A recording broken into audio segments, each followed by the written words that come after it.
Hello students, कैसे हो? आज के इस वीडियो लेक्चर में हम देखेंगे ये most important and conceptual PYQ of JEE advance 2016। Question तो पैराबोला का है,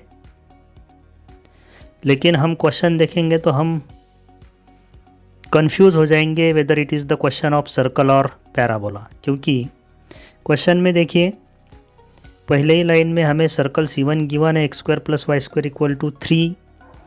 फिर आगे देखिए the tangent to the circle C1 at P touches other two circles C2 and C3 at R2 and R3.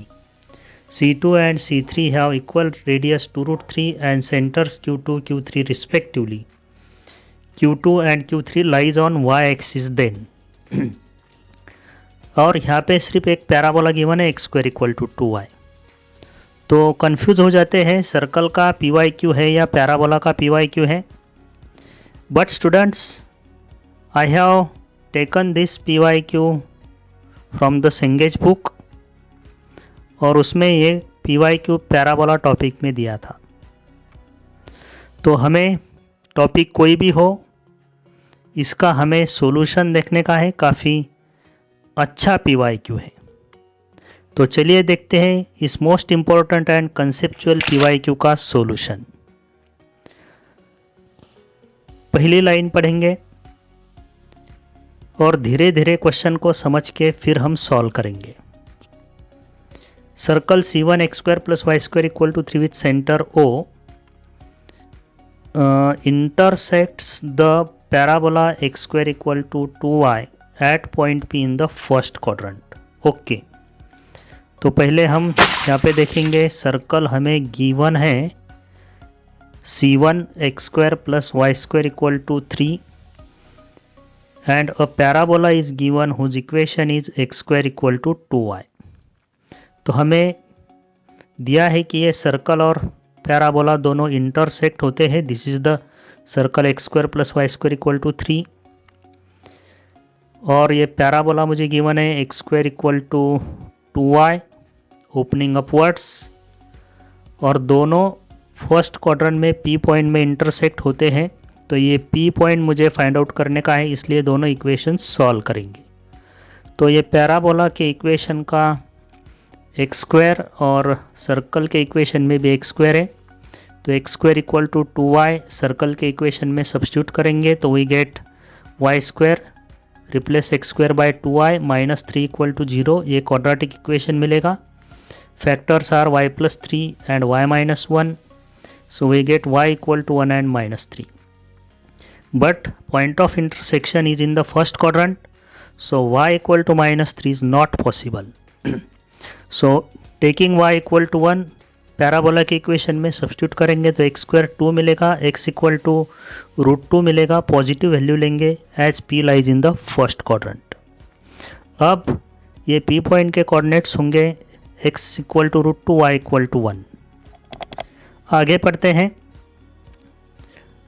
Tangent to the circle, let the tangent to the circle C1 at P touches other two circles. ये tangent है circle C1 की, touches two circles C2 and C3 at R2 and R3 respectively. C2 C3 have equal radius 2√3 and centers Q2 Q3 respectively. If Q2 Q3 lies on y-axis then। Okay, तो पहले हमें circle के tangent का equation लिखने का है। So equation of tangent to this circle C1 at this point P √2, 1। तो circle के टेंजेंट का इक्वेशन लिखेंगे। स्टैंडर्ड सर्कल है तो हम यहाँ पे x² को रिप्लेस करेंगे, x1 replace y² by y1 -3 = 0। Point is √2, 1, so here is x1 is √2, x1 is √2 and y1 is 1। तो टेंजेंट का इक्वेशन मिलेगा √2x + y - 3 = 0। So this is the equation of tangent to the circle at the point P √2, 1। Tangent का equation मिल गया है। अब actual diagram की तरफ जाते हैं। We will draw this coordinate access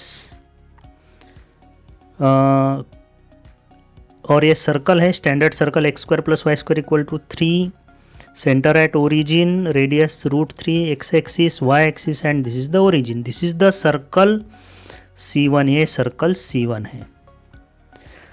आगे देखते हैं, point P √2, 1 is on the circle. यहाँ पे हमको टेंजेंट ड्रॉ करने की है सर्कल को। सो this is the point P √2, 1 in the first quadrant. यहाँ पे इस पॉइंट पे हमें सर्कल को टेंजेंट ड्रॉ करने की है। So we will draw tangent to this circle C1 at point P। अब ये टेंजेंट जो है दो सर्कल्स को C2 और C3 सर्कल्स को टच होती है। टेंजेंट का इक्वेशन मिला है √2x + y - 3 = 0। This is the tangent to the circle C1 and this tangent is, फिर से एक बार पढ़ते हैं question. The tangent to the circle C1 at P touches other two circles C2 and C3 at R2 and R3।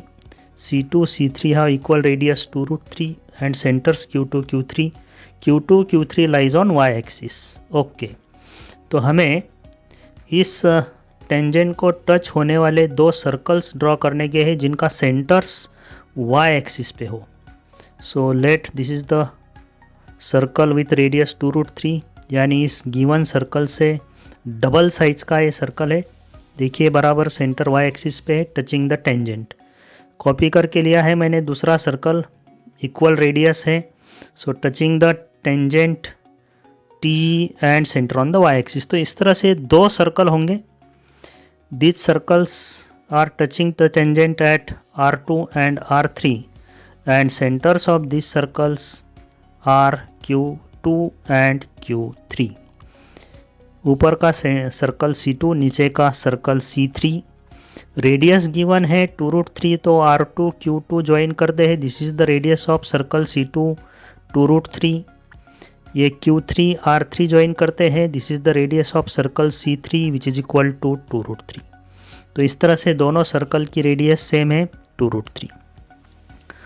तो हम देखेंगे हमें क्या फाइंड आउट करने का है। Q2 Q3 और R2 R3 ये हमें फाइंड आउट करने का है। ओके, तो मल्टीपल चॉइस क्वेश्चन है।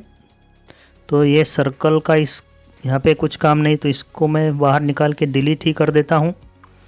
We have to find R2 R3 and Q2 Q3। तो ये let the angle made by the tangent with x axis theta consider करता हूँ। इस टेंजेंट का स्लोप देखिए, slope of this tangent m is -√2 and inclination of the tangent is theta. तो tangent का inclination अगर थीटा है, स्लोप -√2 है, तो tan थीटा की वैल्यू -√2 होगी। अब मैं क्या करता हूँ, इस डायग्राम को अगले पेज पे शिफ्ट करता हूँ। So to find out the value of R2 R3 and Q2 Q3। So this is the given condition. Circle C2 C3 equal radius, centres on the y axis. तो हम देखेंगे यहाँ पे ये जो एंगल है, ये एंगल देखिए आप, दिस इज द एंगल। इस एंगल को मैं अल्फ़ा कंसिडर करता हूँ। Let this angle is alpha. So देखिए यहाँ पे ये जो एंगल है थोड़ा, अब इस सर्कल का भी कुछ काम नहीं है। We will delete this two circles. अब मैं आपको यहाँ पे दिखाता हूँ which angle we have to take as alpha. Let this angle is alpha. ये एंगल मैं अल्फ़ा कंसिडर करता हूँ। यहाँ पे राइट एंगल है, तो ये जो राइट एंगल ट्रायंगल आपको दिखाई दे रहा है, इसका ये एंगल थीटा है। तो थीटा क्या होगा, theta will be equal to 90 plus alpha. Theta will be equal to 90 plus alpha. तो मैं अल्फ़ा को लिख सकता हूँ, alpha is theta -90। Alpha is what, theta -90। tan alpha की वैल्यू निकालेंगे, that is the tan of theta minus 90, so it is minus tan of 90 minus theta minus cot theta is -√2, so it will be minus minus plus होगा, so minus cot theta की value 1/√2 होगी। तो यहाँ से मुझे tan alpha मिल गया है।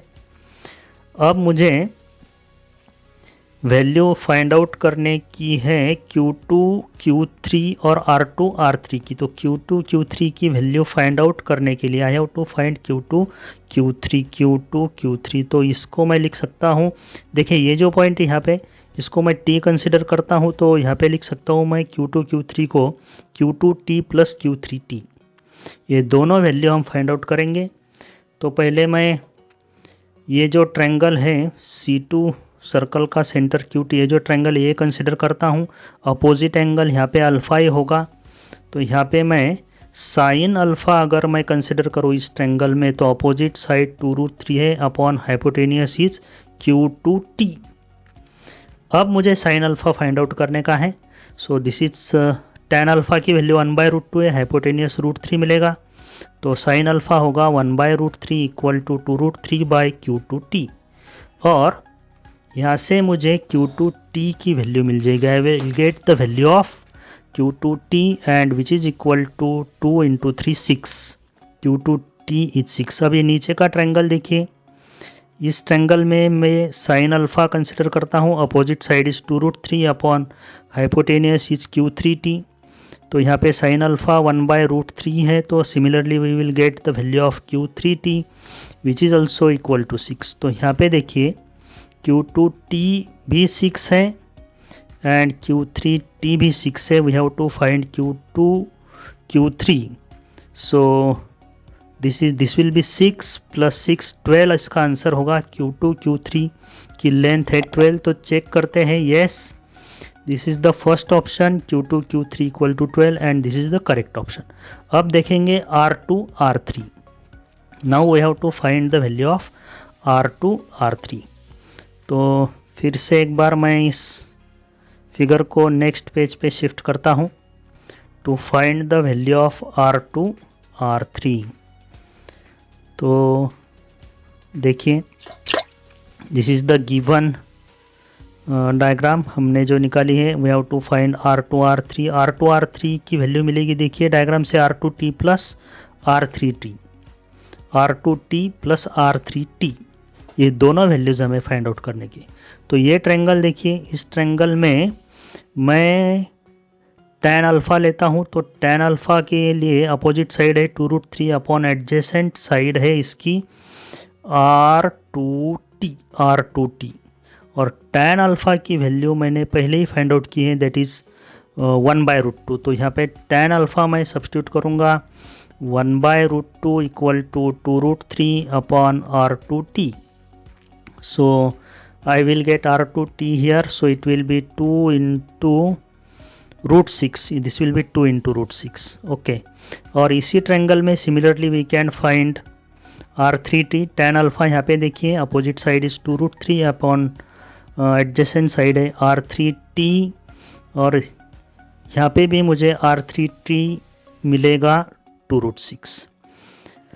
We have to find R2, R3 which is equal to R2T plus R3T। तो ये दोनों वैल्यू सब्स्टिट्यूट करेंगे, 2√6 प्लस 2√6। तो यहाँ पे मुझे R2, R3 की वैल्यू मिलेगी 4√6, 2√6 प्लस 2√6, 4√6। तो देखिए second option is also correct, R2, R3 is 4√6, option B is also correct. अब हम फाइंड आउट करेंगे area of triangle OR2, R3। Now we have to find the area of triangle OR2, R3, okay. तो इस triangle का area find out करने के लिए देखिए हमें पॉइंट्स चाहिए OR2, R3। तो मैं थोड़ा इसको जूम करता हूँ ताकि ये आपको क्लियर दिखाई दे। OR2, R3, O is the origin. तो देखिए यहाँ पे O ओरिजिन, ये R2 पॉइंट है, ये R3 पॉइंट है। तो ये तीनों पॉइंट्स मैं ज्वाइन करता हूँ triangle OR2, R3 O R2 R3 ये ट्रायंगल, इसका एरिया हमें फाइंड आउट करने का है। We have to find the area of this triangle OR2 R3। तो देखिए हाफ ऑफ बेस है इसका R2 R3 इंटू, अब इसकी हाइट फाइंड आउट करेंगे। तो ये हाइट फाइंड आउट करने के लिए मैं अल्फ़ा को बाजू में ले लेता हूँ। सो अब देखिए यहाँ पे मुझे हाइट फाइंड आउट करने की of this triangle OR2 R3। तो ये ओरिजिन से मैं बेस पे परपेंडिकुलर ड्रॉ करता हूँ। तो OP is the perpendicular to R2 R3 and equation of this R2 R3 is root 2x plus y minus 3 equal to 0. Perpendicular distance is OP, that is C by minus 3 by root of a square plus b square. So यहाँ पे root 2 का square 2 plus 1 होगा, तो ये होगा root 3। तो इस तरह से इस ट्रायंगल की हाइट भी मुझे मिल गई है, height is OP and we will substitute the values R2 R3 है। R2 R3 की वैल्यू में हमने पहले ही फाइंड आउट की है 4√6। Yes, we will substitute this R2 R3 as 4√6 into this height of this triangle is √3। तो देखिए ये होगा 4/2 इज 2, √6 को मैं लिखता हूँ √3 into √2 into this √3, so this will B 3 into 2 6 √2। तो इस तरह से मुझे एरिया मिला है ट्रायंगल OR2 R3 का एंड दैट इज 6√2। तो चेक करते हैं weather this value is correct or not. Area of triangle OR2 R3 6√2. So yes, area of triangle OR2 R3 is also 6√2. So this option C is also correct. अब हम last option check करेंगे, area of triangle PQ2 Q3। Area of triangle PQ2 Q3। तो ये भी triangle हमें इसका area हमें find out करने का है, PQ2 Q3 का एरिया। तो देखेंगे P point, Q point, Q2 और Q3 ये 3 पॉइंट हमें ज्वाइन करने के, ये P पॉइंट है, ये Q पॉइंट है, ये Q3 पॉइंट है। तो इसको मैं ज्वाइन करता हूँ। ओके, तो इस T को मैं थोड़ा बाजू में ले लेता हूँ, आपको ये ट्रायंगल क्लियरली दिखाई देगा। Q2 को P से ज्वाइन करता हूँ, Q2 P और फिर P से Q3 को ज्वाइन किया, तो ये ट्रायंगल मुझे मिला है PQ2 Q3। तो इसका एरिया हमें फाइंड आउट करने का है। तो देखिए थोड़ा आपको दिखाई दे रहा होगा, फिर से थोड़ा मैं डायग्राम बड़ा करता हूँ, जूम करता हूँ इसको। देखिए ट्रायंगल PQ2 Q3, तो बेस होगा इसका Q2 Q3। देखिए this is the base of this triangle Q2 Q3। इसे बेस कंसिडर करेंगे। Half of base is Q2 Q3 into height. Height find out करने के लिए वर्टेक्स P से हम Q2 Q3 पे परपेंडिकुलर ड्रॉ करेंगे। ये देखिए ये perpendicular, so this is the perpendicular distance of the point P from y axis. तो ये x कोऑर्डिनेट के इक्वल होगा and this is equal to √2। Let this point is n, तो हाइट हो गई Pn। ओके, तो now we can find this Q2 Q3 है 12, Pn is √2। तो इस तरह से मुझे ये एरिया मिला है 6√2। So area of triangle PQ2 Q3 is 6√2। So देखते हैं वेदर इट इज 6√2। तो यहाँ पे area of triangle PQ2 Q3 4√2 given है, but actually it is 6√2। So this is not correct. Okay, so पहले 3 ऑप्शन ABC करेक्ट है। काफ़ी अच्छा क्वेश्चन था स्टूडेंट्स। JEE एडवांस 2016 में क्वेश्चन पूछा गया था। सो स्टूडेंट्स, आपको वीडियो अच्छा लगा है तो लाइक करो, सब्सक्राइब करो, शेयर करो। Okay, bye.